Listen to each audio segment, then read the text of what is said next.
Hello and welcome to another edition of the Face of Prolife. Today we are speaking with Susan Williams, who is the Office of Family Life Director for the Diocese of Norwich. Thank you for joining us today, Susan. I know one of the many projects that you run out of your office is for post-abortive men and women.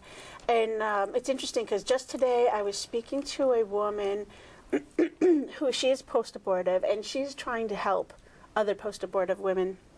But she says at her church, the Knights of Columbus have put up this beautiful statue of Mary holding a baby. You know, it could be baby Jesus, could be any baby, but underneath it, it has like a little dedication saying, you know, dedicated to the souls lost to abortion. And she was speaking with one of the Knights of Columbus today, and they were saying, you don't know how many women have asked to have that statue moved. And so we were talking about, you know, how the pain that so many women in the church are experiencing, and the fact that they can't even look at a statue dedicated to aborted babies and their mothers and fathers, just lets you tell you how much pain they're in. So I'm so glad, you know, that the church has offered the Project Rachel and Rachel's Vineyards, and I'm really glad that you're here to tell us a little bit about those programs. Well, thanks for having me, and I'm glad to be here to talk about this because there is a need for support and forgiveness and hope and healing. It's so hard today because in our society we're hearing people have rights for abortion. Right. And no one's allowed to talk about how they're grieving from the abortion that they were told was okay. Right. And in our church, many people have either had abortions or someone in their family or friends have had abortions. And to see something where you go, even in church, remind you of the grief and the experience that you've had, you can see how people might ask to have it removed, because today they're seeing how much post-traumatic stress disorder is related to the trauma of the abortion. Now, how does a woman know? I mean, you know, I've met a lot of women who have, like you said, have post-traumatic stress disorder from having an abortion. How does a woman know that, you know, what are the type of symptoms would she know that she's experiencing this? Well, a lot of people don't even realize that they're having symptoms that are caused from their abortion. Right. A lot of women don't realize that these are the problems they're having, and they're having them because of the abortion. They might have depression, they can have anxiety, they can have alcohol abuse, drug abuse, feelings of suicide, the depression, eating aggressiveness, eating disorders. There's so many different problems that can be manifested from the trauma of the abortion, and they don't even realize that this is what is causing their problems, is their abortion, because a lot of times they try to block it out. But then they're always reminded, and smells, sights, sounds, dates, so many things can trigger responses, so they're always either reliving or having the trauma, experiencing it so much that it's hard to overcome it. It's hard to go past it, and they get stuck in, sometimes they get stuck in having to live in that grief and sorrow. All alone, but also feeling, well, that's the only way they can have, like, touching or relating to the baby that they aborted. They almost feel like they can't let go of this because this is the only thing that feels real to them that they had the baby. So they don't know how to process the love, and that's what Project Rachel and Rachel's Vineyard helps them to do, that they can get over that trauma and those emotional feelings that they're feeling and get beyond it to have the healing and the hope and the love and the forgiveness, because they're getting stuck in the other way that they only know to relate. So I'm thinking, if somebody has an issue with seeing a memorial to aborted babies, or anything else related to abortion, like when we pray outside of abortion clinics and people have guttural reactions to it, then obviously they are suffering, and we need to reach out to them. Right. It's really delicate, I guess. Really delicate, because you want to try in an abortion clinic, if you're trying to help save women, you also want to realize that many of those women have already had abortions, because so many women are repeat abortions. And the thing is, you don't want to alienate them. You don't want to make them feel like there's no hope. Right. So you really want to be loving and try to reach out that way. I think that's true, whether they've had an abortion or not. I think we just need to be loving to everybody. Right. But that's what's really important, to try to make sure that you're reaching out to them in a loving way, that you might not know if they've had an abortion. So you want them to be able to come back to you, and that you don't want them to feel like they're being pushed away because they might have had a past abortion. Right. And most of the situations that women are in, when they're emotionally traumatized, being forced many times by other people leading them to have an abortion, you know, they hadn't made that choice originally on their own. Right. And so they're reliving. That's what happens oftentimes, too. Yeah.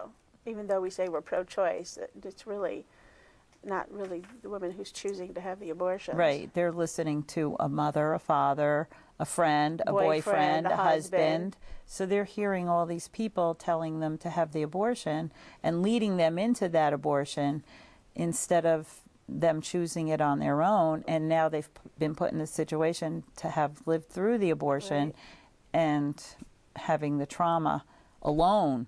Right. And just imagine themselves. I mean, imagine being in that situation. You've had an abortion, and you are having feelings of regret, or you have depression. Maybe you don't understand where it's coming from. I mean, who are you going to turn to? I mean, oftentimes I think, well, you're not going to go back to Planned Parenthood or where you had the abortion, because they're just going to tell you, literally, they're going to just tell you, oh, get over it. You know? There really isn't a problem. Right. Yeah.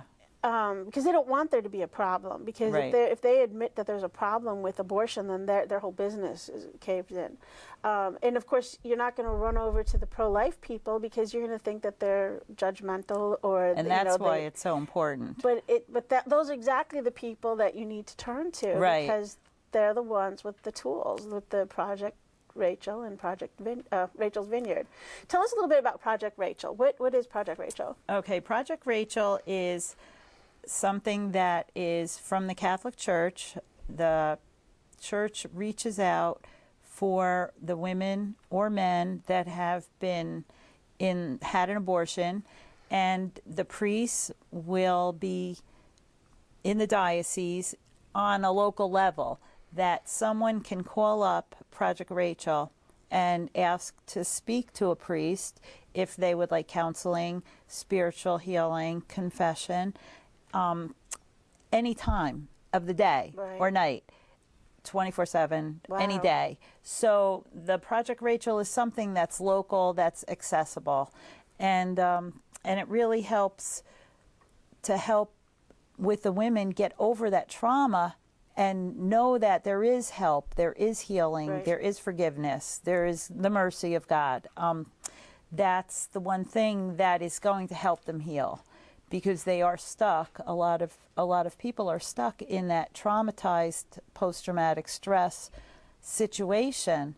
And when they reach out, to know that they can reach out and have the forgiveness and the healing that comes from God. And obviously this is a very loving setting. It's a very non-judgmental setting. And confidential. Everything's confidential. And one-on-one. You're one-on-one. Not pouring yourself out to 100 people. So you have that opportunity to speak to a priest as often as you'd like, and to be able to know that God's mercy is there, and it's there when you reach out you know, it's always there. Yeah. So I mean, oftentimes, I know people in the pro-life circle get irritated with priests who don't, speak out against abortion, but it's probably just the same priests who see these women and see how much trauma they've been through, and how, how horrible an experience abortion is, and they don't want to hurt these women. There's like a fine line. How do we, tell these women that we love them, but then tell everybody, abortion's wrong, at the same time. So I can see where they kind of get in that dilemma.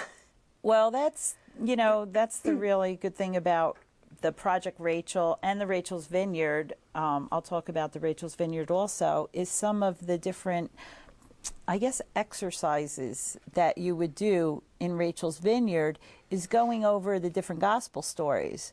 And you can see how Christ forgives the woman at the well, forgives the woman who was being stoned for adultery. Yep. You can see how something is happening or happened that was wrong, but you can see the forgiveness of Christ at the same time. Yeah. And that might be a way that priests, because when you're at the abortion clinic, you really have to try to reach out in a forgiving way and in an open, loving, mercy way. Mm-hmm. And in a gospel homily, that would probably be the best way to do it too. You don't want to just say no abortion. Right. You want to say, if someone's had abortion, this is what you can have. You can have the mercy and the forgiveness.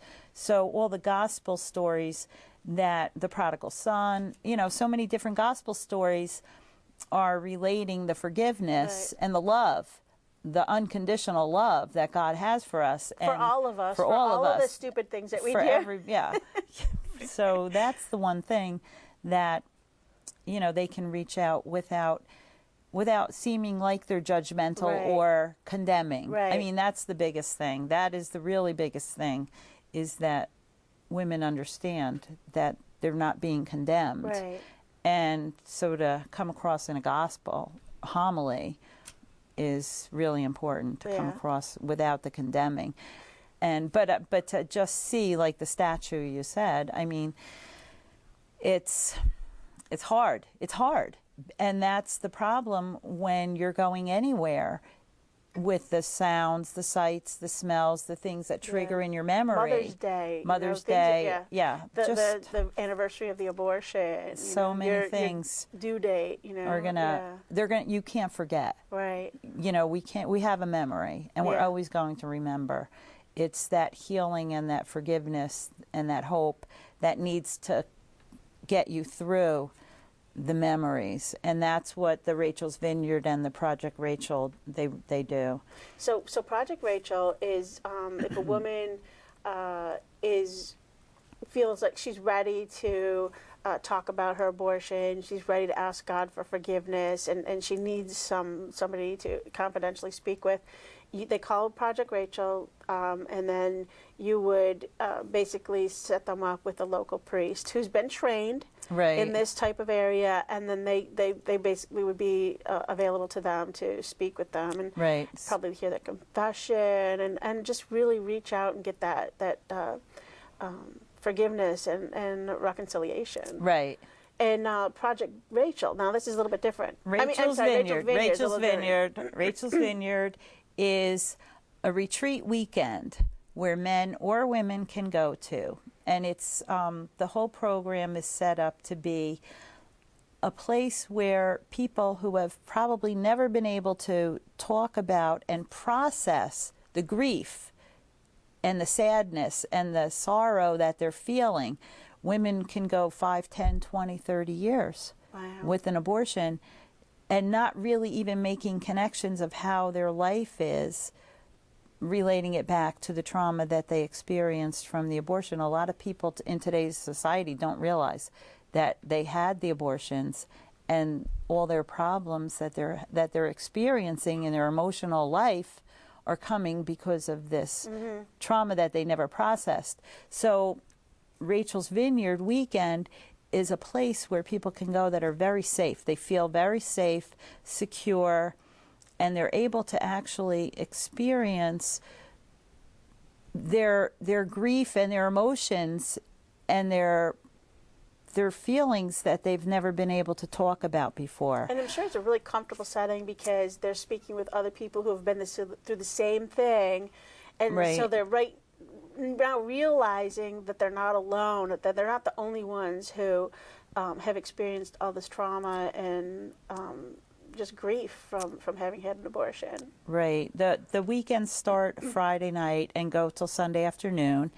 And when you're there, you can have a couple people that are coming as participants, or you can have maybe 3 or 4, up to 15 or 20.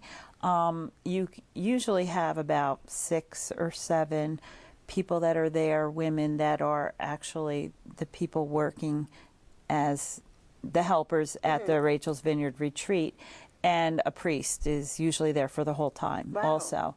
And you're working through this whole process that helps you heal, because you're processing different things and different emotions, just different things you've never talked about before. There's different exercises that you would work on with the woman in the well in the gospel stories. So you're working through the gospel stories and talking about different things. You're talking about your past and your of different things that happened to you as you were growing up, but also from the abortion experience.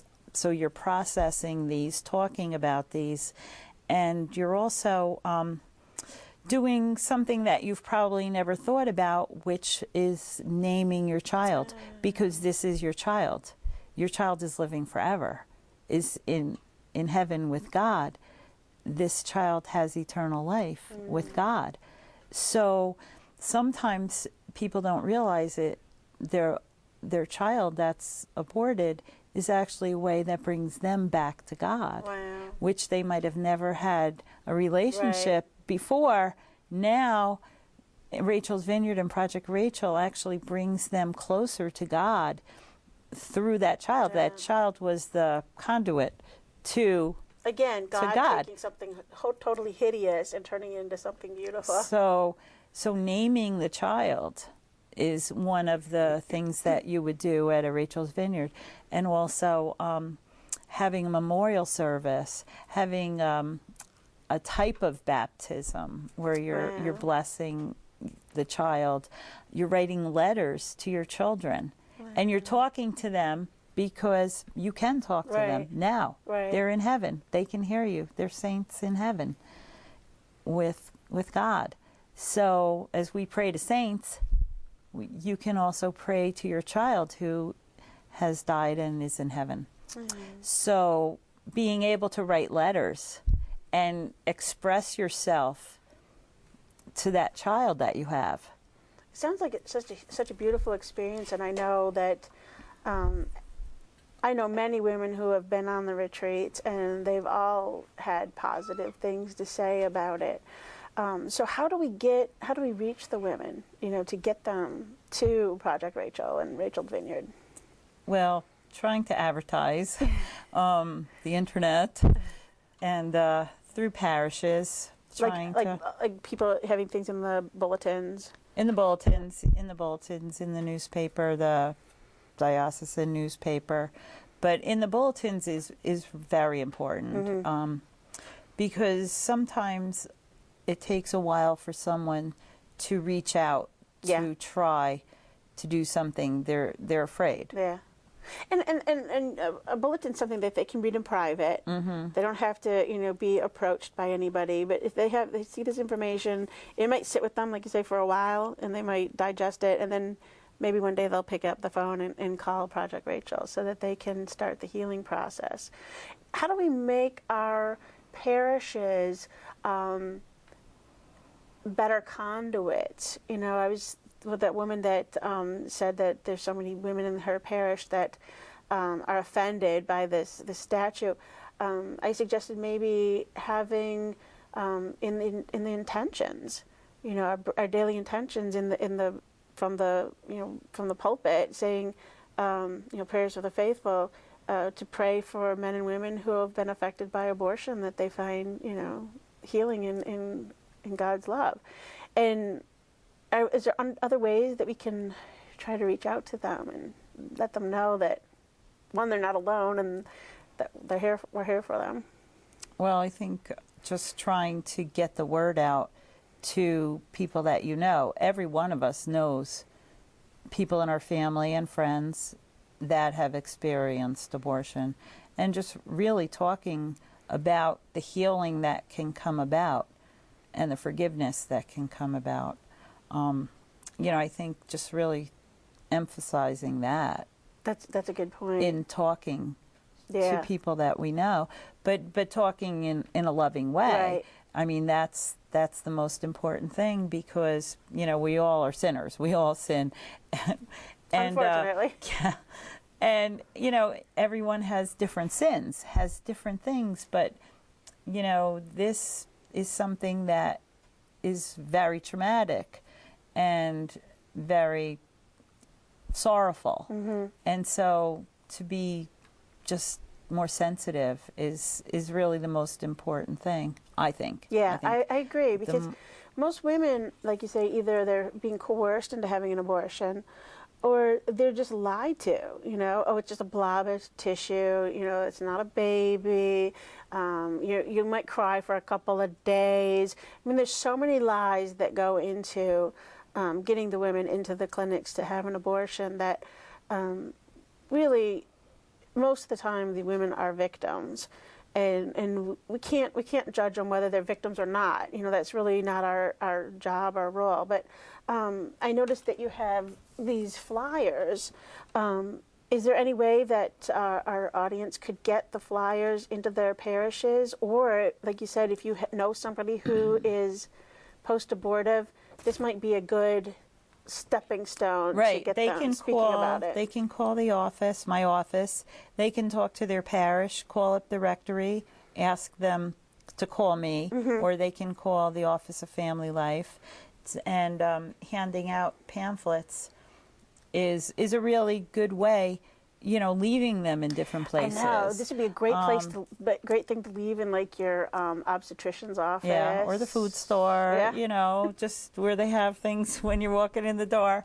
The grief is what's so important, for people to understand that it's silent. People aren't allowed to right. process or talk about the grief, and that has to be emptied before you can have peace and grace. There's a beginning to the healing process, and processing the grief and going over that and through it to where you can then have the healing and the grace and the forgiveness. So that's what actually the Rachel's Vineyard does. It helps you to get over that grief, which has to be dealt with. Yeah. And the process you have to go through this process. It sounds like that Project Rachel, though, is a good stepping stone. Like, you start out speaking with the priest, and that kind of builds you up to having the courage to spend a weekend with a bunch of other women and men talking about your experience. So they really seem like they're married in very good programs to have linked together. I'm also starting, hopefully in the next few months, a 12-week Bible study support group for women, too.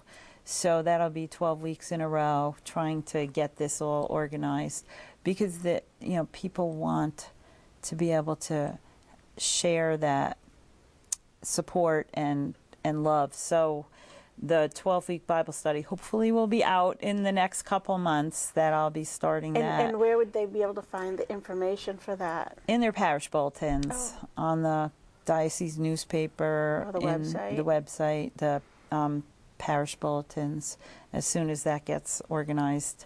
Now, is this going to be like one group meeting for 12 weeks, at a rectory? At a rectory, yeah. Okay. It'll be at a rectory. It'll be 12 weeks, just a whole study group support for women. Now, is this like a national program? Or are you doing it designing it all yourself? No, You mean, like, it's basically from the curriculum. other dioceses. Oh. It's a program that's being worked on in other dioceses that will be shared around the country. Wow, and this is specifically for post-abortive men and women? Women, Oh, just women, just women. women. It's studying the women, the New Testament mostly, and uses that, but it's for women. Wow. We have Rachel's Vineyard, which is for men and women, but there are a lot of women that would feel more secure in just being in a group setting with just women. Mm-hmm. So being able to offer as many different healing avenues as we can, that's my goal to do. So Project Rachel with the priests, anyone can speak to a priest. A lot of times you have parents that brought a child, a high schooler, in for an abortion. You know, so it's not just the boyfriend or the husband. It's also the parents that, you know, can go to Project Rachel or Rachel's Vineyard. But that's for men and women. But a lot of times the women just want to be with women in a setting where they're going to be talking and grieving. So And feeling safe. And feeling safe. So the Bible study support group is just going to be for women. But it's important, too, that Project Rachel is available to people who didn't want the abortion, like for men whose girlfriend or wife had the abortion without their consent or, you know, against their will, or even parents, you know, whose child went and had an abortion, because in the state of Connecticut, the parents don't even have to be told or involved if a teenage child wants to have an abortion. So it's really available to all people that are affected by abortion. And it's way more people than we like to think. Right. So how long has Project Rachel been around? Project Rachel has been around 15 years, I think. Awesome. Not positive. And Rachel's Vineyard is a little newer. Newer, yeah. And you're trying to get more retreats here in our diocese. In our diocese, hopefully within this year, to start our first retreat in our diocese, but there are retreats in Rhode Island, the other parts of Connecticut, and Massachusetts. Yeah, I see them all over. So we do have that. Thank you so much for all that you do for the diocese. You're just a gem in our state. And thank you for joining us today. Thank you. Thank you for joining us today. We hope that you will talk to your family and friends about Project Rachel and Rachel's Vineyard, especially the men and women who have been affected by abortion. And when you look in the mirror the next time, you realize yours too is the face of pro-life. Please join us next time.